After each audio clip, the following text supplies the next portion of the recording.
ताजगी से भरी चटपटी गर्मा गर्म मसालेदार मैगी खाइए। बस थोड़ा सा खाओ और दिल खुश हो जाएगा। आओ पक्षी आओ, गर्मा गर्म मैगी खाओ। हिमालय की पहाड़ियों के पास एक घना जंगल था, जहाँ बर्फ की मोटी चादर हर तरफ फैली हुई थी। ये ठंडी सर्दी थी और जंगल में सभी जानवर और पक्षी अपनी अपनी जगह पर ठंड से बचने के लिए छुपे हुए थे।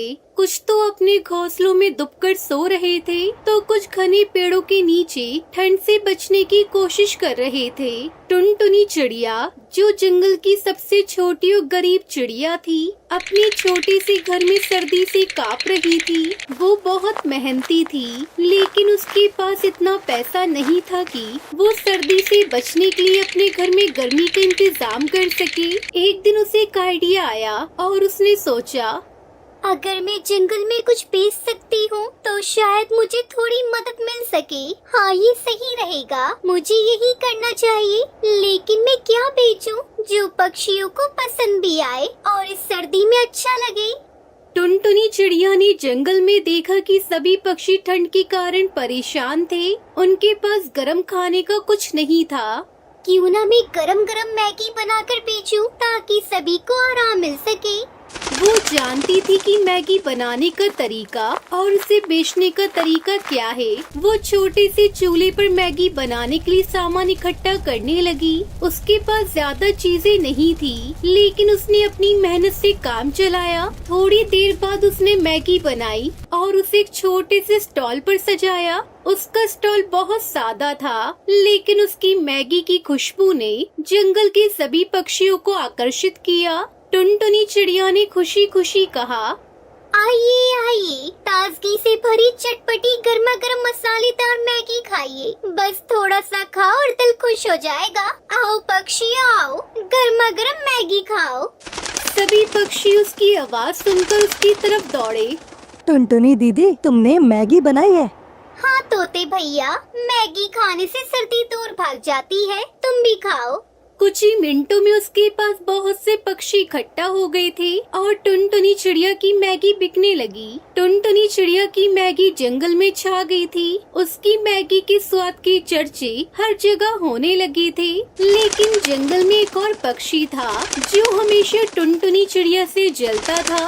वो था कालू कौवा। कालू कौवा हमेशा टुनटुनी चिड़िया की मेहनत को देखकर जलता था, क्योंकि उसे कभी ऐसा मौका नहीं मिला था। ये छोटी सी चिड़िया कैसे इतनी दौलत कमा रही है? मुझे भी तो कुछ करना चाहिए। क्यों ना मैं इस मैगी का बिजनेस छीन लूं। फिर उसने एक चाल चलने की योजना बनाई। वो अगले दिन टुनटुनी चिड़िया के पास गया और बोला, टुनटुनी बहन, तुम इतनी मेहनत कर रही हो, मगर क्या तुमने सोचा है कि सर्दी में मैगी ही क्यों बेच रही हो? क्यों ना तुम मैगी बेचने की जगह कुछ और करो। टुनटुनी चिड़िया ने उसे घूरते हुए पूछा, क्या मतलब है तुम्हारा कालू भाई? कालू कौवा मुस्कुराते हुए बोला, मैं तुम्हारी मदद करना चाहता हूँ। तुम मैगी बना रही हो, लेकिन क्यों ना मैं अपनी खास टकाटक कचौरी बेचूं और तुम मेरी मदद करो। हम दोनों मिलकर अच्छा कमा सकते हैं। टुनटुनी चिड़िया समझ गई कि कालू कौवे से परेशान करने का मौका तलाश रहा है। उसने अपनी छोटी सी दुकान पर मैगी बेचते हुए कहा, नहीं कालू भाई, मैं खुद अपने काम से खुश हूँ। मेरी मैगी मेरी मेहनत से बनी है और मैं इसे बेचकर बहुत खुश हूँ। तुम अपनी टकाटक कचौड़ी बेचो, लेकिन मेरा काम मत छीनो। कालू कौवे ने उसकी बातों को नजरअंदाज करते हुए कहा, तुम्हें लगता है कि तुम सिर्फ मैगी बेचकर बड़ा काम कर रही हो? क्या तुम नहीं जानती कि ये सिर्फ एक साधारण खाना है? मैगी से ज्यादा अच्छा तो मेरी टकाटक कचौरी है। इसे खाकर तो देखो, तुम समझ जाओगी। टुनटुनी चिड़िया ने कहा, मुझे तुम्हारी टकाटक कचौड़ी नहीं चाहिए कालू भाई, मैं अपनी मैगी से खुश हूँ। लेकिन कालू कौवा नहीं माना। वो हर दिन मैगी की दुकान के पास आकर अपनी टकाटक कचौड़ी का प्रचार करने लगा। आइए आइए, गर्मा गर्म टकाटक कचौरी सिर्फ 5 रुपए में, मैगी से कई ज्यादा स्वादिष्ट। टुनटुनी चिड़िया परेशान हो गई, लेकिन उसने हार मानने का नाम नहीं लिया। वो अपने काम में जुटी रही और उसकी मैगी की खुशबू अभी भी जंगल के जानवर और पक्षियों को अपनी ओर आकर्षित करती रही। एक दिन टुनटुनी चिड़िया कालू कौवा आमने सामने आ गई। दोनों के बीच शब्दों की जंग शुरू हो गई। कालू कौवा गुस्से में बोला, टुनटुनी, तुम मैगी क्यों बेच रही हो? तुम्हारी मैगी तो साधारण सी है। मुझे परवाह नहीं है कालू भाई, मेरी मैगी का स्वाद और मेरी मेहनत ही इसे खास बनाते हैं। टुनटुनी चिड़िया ने हिम्मत दिखाई। तभी हरिया तोता आया और बोला, टुनटुनी दीदी, मुझे तुम्हारी मैगी बहुत पसंद है। मैं और मेरे सारे दोस्तों ने तय किया है कि हम तुमसे ही मैगी खरीदेंगे। तुम्हारी मेहनत देखकर अच्छा लगता है। सही कहा तोते भैया ने, तुम जो करती हो वो सच्ची मेहनत है और मैं हमेशा तुम्हारा साथ दूंगा। आखिरकार जंगल के बाकी पक्षियों ने टुनटुनी चिड़िया के साथ खड़ा होने का निर्णय लिया। सभी ने एकजुट होकर कालू कौवे से कहा, हम टुनटुनी दीदी की मैगी ही खाएंगे क्योंकि ये मेहनत और सच्चाई से बनाती है। कालू कौवे को अपनी हार समझ में आई। वो कुछ कह नहीं सका और अपनी टकाटक कचौड़ी का स्टॉल बंद कर दिया। टुनटुनी चिड़िया की मेहनत ने उसे सफल बना दिया। उसकी मैगी अब जंगल में सबसे मशहूर थी। कालू कौवे ने भी सीखा कि मेहनत और सच्चाई से ही इंसान ये पक्षी अपने लक्ष्य को प्राप्त कर सकता है। टुनटुनी चिड़िया ने जंगल में खुशियाँ फैलाते हुए कहा, जो मेहनत से काम करता है वही सबसे ज्यादा खुश रहता है। खुश रहो, काम करो, मेहनत से कभी पीछे मत हटो। इस प्रकार टुनटुनी चिड़िया ने न केवल मैगी बेचकर अपनी जिंदगी बदल दी, बल्कि उसने ये भी सिखाया कि सच्चाई और मेहनत से किसी भी मुश्किल को पार किया जा सकता है। और कालू कौवा समझ गया कि किसी का काम छीनने से कुछ नहीं मिलता, बल्कि मेहनत से ही सफलता मिलती है।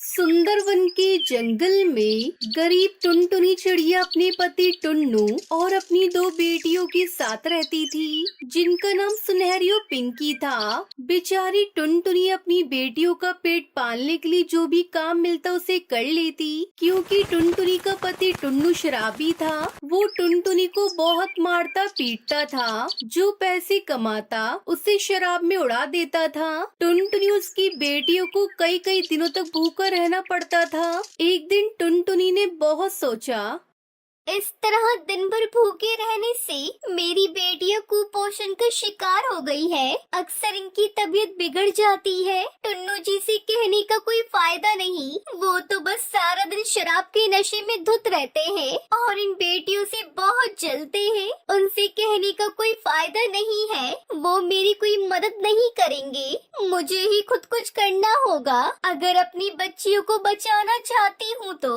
क्यों न मैं अपने घर के पास मोमोज का ठेला लगा लूं। इस मोमोज के काम में लागत भी बहुत कम लगती है और मुझे बहुत अच्छे मोमोज बनाने आते हैं। हाँ, मैं यही करूँगी। इस तरह मैं अपनी बेटियों की देखभाल भी कर सकती हूँ। उन्हें छोड़कर मुझे कहीं जाना भी नहीं पड़ेगा। फिर टुनटुनी ने जो पैसे बचा कर रखे थे उनसे वो अपने घर के बाहर मोमोज का ठेला लगा लेती है। इस काम में उसकी दोनों बेटियां भी उसकी मदद करती है। मोमोज ले लो, मोमोज, गर्मा गर्म चटपटी मोमोज ले लो। एक बार खाओगे तो बार बार आओगे। टुनटुनी की आवाज सुनकर जंगल के पक्षी और बच्चे उसके मोमोज खाने आते हैं और उसके मोमोज खाकर उसकी खूब तारीफ करते हैं। टुनटुनी के मोमोज बेचकर बहुत अच्छी कमाई हो रही थी। एक दिन जब टुनटुनी घर में मोमोज बना रही थी, तभी उसका पति टुन्नू चिड़ा वहाँ आता है। अरे टुनटुनी, मेरे कुछ दोस्त आने वाले हैं, तुम उनके लिए मोमोज लेकर आओ। उन्हें तुम्हारे हाथ के बने मोमोज बहुत पसंद हैं। ये सुनकर टुनटुनी गुस्से में कहती है, टुन्नू जी, ये मोमोज मैंने आपके और आपके शराबी दोस्तों के खाने के लिए नहीं बनाए हैं। मैंने इसे आपके लिए नहीं बनाया। ये मोमोज मैंने जंगल के पक्षियों को बेचने के लिए बनाए हैं, ताकि उन पैसों से मैं अपनी बच्चियों का भविष्य संवार सकूं। आपको तो कोई और काम ही नहीं है, बस सारा दिन शराब पीना और मुफ्त की रोटी तोड़ने के अलावा। टुनटुनी की ये बात सुनकर टुन्नू चिड़ा गुस्से से आग बबूला हो जाता है। हरामखोर, तेरी ज्यादा जुबान चलने लगी है। तू ज्यादा जुबान चला रही है। आजकल बहुत दिन हो गए तेरी पिटाई किए हुए, लगता है तू अपनी औकात भूल गई है। थोड़े से मोमोज बेचकर पैसे क्या कमा लिए। तू तो अपने आप को महारानी समझ रही है। अभी तेरे पर काटता हूँ, ऐसा लगता है जैसे तेरी पिटाई करनी जरूरी हो गई है। इतना कहकर टुन्नू चिड़ा टुनटुनी को बुरी तरह पीटने लगा। टुनटुनी को पीटता देख उसकी दोनों बेटियां सुनहरी और पिंकी अपनी माँ को बचाने के लिए आई। पापा पापा मत मारो मम्मी को, छोड़ दो, मत मारो, मम्मी मर जाएंगी, इन्हें छोड़ दो पापा, आप बहुत बुरे हो, आप हमारी मम्मा को छोड़ दो। चल हट जा यहाँ से। बड़ी आई अपनी माँ को बचाने। मैं आज इसे मार मार कर मार डालूंगा। इसकी जुबान बहुत चल रही है आजकल, बस और नहीं। और तुम दोनों यहाँ से हट जाओ, वरना तुम दोनों को भी जिंदा नहीं छोड़ूंगा। टुन्नू टुनटुनी को जोर का धक्का देता है, लेकिन तभी उसकी बेटी सुनहरी चिड़िया का पैर फिसलता है और उसका सर दीवार से टकरा गया और खून निकलने लगा। ये देखकर टुन्नू टुनटुनी को पीटना छोड़कर घर के बाहर जाकर बैठ गया। टुनटुनी अपनी बेटी को देखती है। सुनहरी, अरे सुनहरी बेटा आंखें खोल, तुझे क्या हो गया? लेकिन सुनहरी चिड़िया तो आंखें नहीं खोलती। उसके सर से खून बह रहा था। पास बैठी पिंकी बेटी भी डर के मारे रो रही थी। सुनो जी, सुनहरी को बहुत जोर की चोट लगी है, वो बेहोश हो गई है, उसे लेकर अस्पताल चलो। मर जाने दे उस मनहूस को। इन मनहूसों ने मेरा जीना हराम कर रखा है। एक तो भला टलेगी। ये कहकर टुन्नू वहाँ से चला जाता है। अकेली टुनटुनी अपनी बेटी को लेकर डॉक्टर बुलबुल के पास जाती है। अरे बाप रे, ये तो बहुत गहरा जख्म है। खैर मैं मरहम पट्टी कर देती हूँ, ये कुछ दवाइयाँ लिख दी है, इन्हें लेकर आओ। दवा की पर्ची देखकर टुनटुनी रोने लगी। क्या हुआ, कोई परेशानी है तुम्हें? डॉक्टर, मेरे पास दवा के पैसे नहीं है, मैं कहाँ से दवा लेकर आऊँ? मेरे सारे पैसे मेरे शराबी पति शराब पीने में उड़ा देता है। ठीक है, तुम रो मत, मैं अंदर से कुछ दवाइयाँ दे देती हूँ। तुम्हें अपनी बच्ची को लेकर फिर से आना होगा। तुम कोई काम क्यों नहीं करती? मुझे मेरे अस्पताल में एक काम करने वाली की जरूरत है। चाहो तो तुम ये काम कर सकती हो, तुम्हें सिर्फ झाड़ू पोंछा करना होगा। मैडम, मेरी 2 बेटियाँ हैं, मैं उन्हें छोड़कर कैसे आऊँगी काम पर? तो ठीक है, तुम घर पर ही कोई दूसरा काम कर लो, तुम्हारी मदद मैं कर दूंगी। मैडम जी, मैं अपने घर के पास मोमोज का ठेला लगाती हूँ, पर कोई फायदा नहीं। जो भी कमाती हूँ मेरा पति उसे उठाकर शराब में उड़ा देता है। टुनटुनी की दुख भरी कहानी सुनकर डॉक्टर बुलबुल रोने लगी। मैडम, मेरी कहानी सुनकर आप क्यों रोने लगी?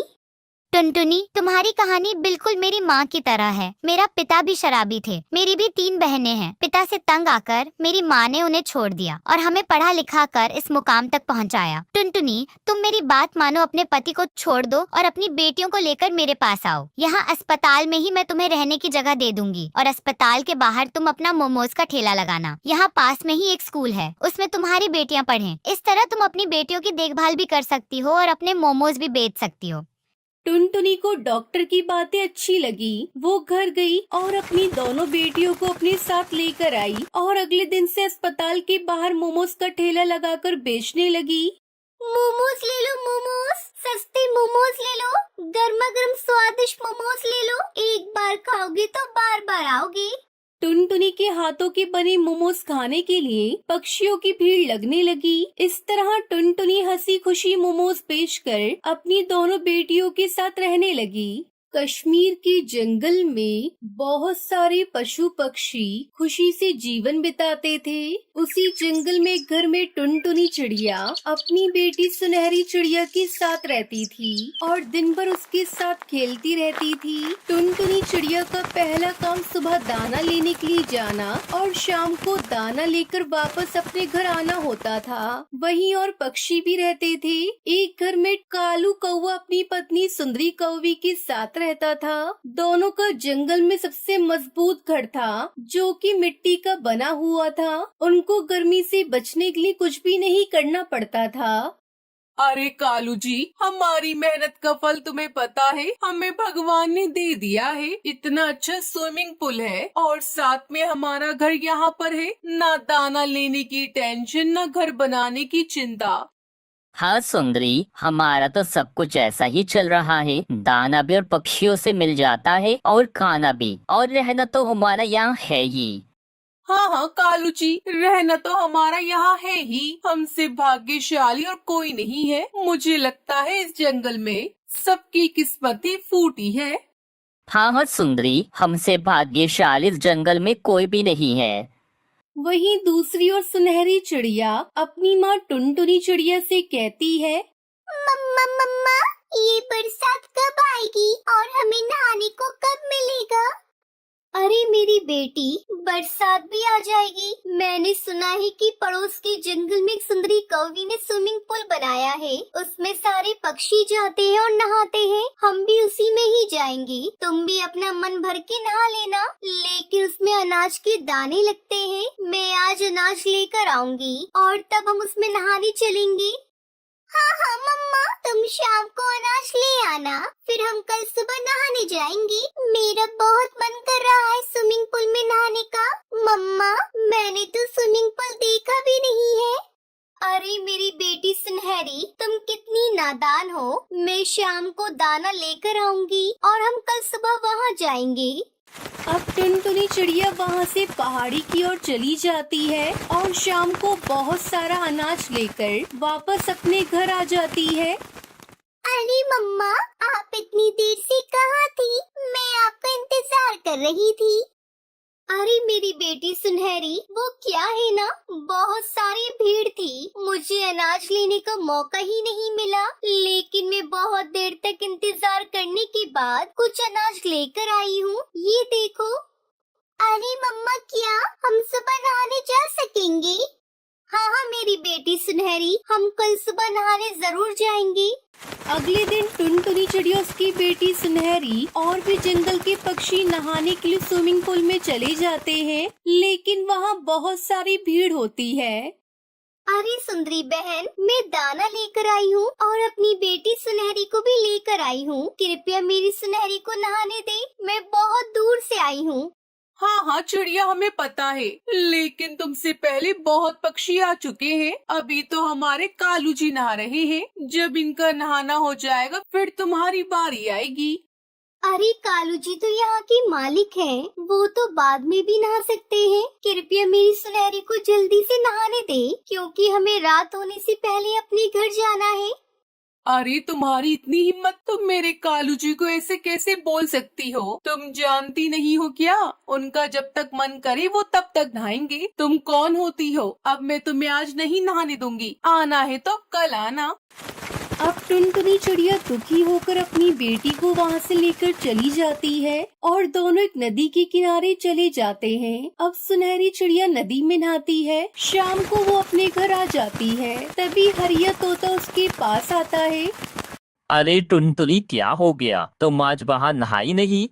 नहीं तोते भाई, गुड़िया को भी नहीं नहलाने दिया। मैं तुम्हें क्या बताऊं, उस सुंदरी कौवी ने मेरी सुनहरी को नहाने नहीं दिया। वो कह रही थी कि अभी उसका पति नहा रहा है। अब तुम ही बताओ मैं क्या करती। इसलिए मैं सुनहरी को लेकर नदी किनारे चली गई। लेकिन टुनटुनी, उस नदी में अब मत जाना। उस नदी में बहुत बड़े बड़े मगरमच्छ हैं। तुम्हारी सुनहरी को तो बहुत खतरा है वहाँ। ये क्या बोल रहे हो तुम हरिया तोता? ऐसा भी होता है क्या?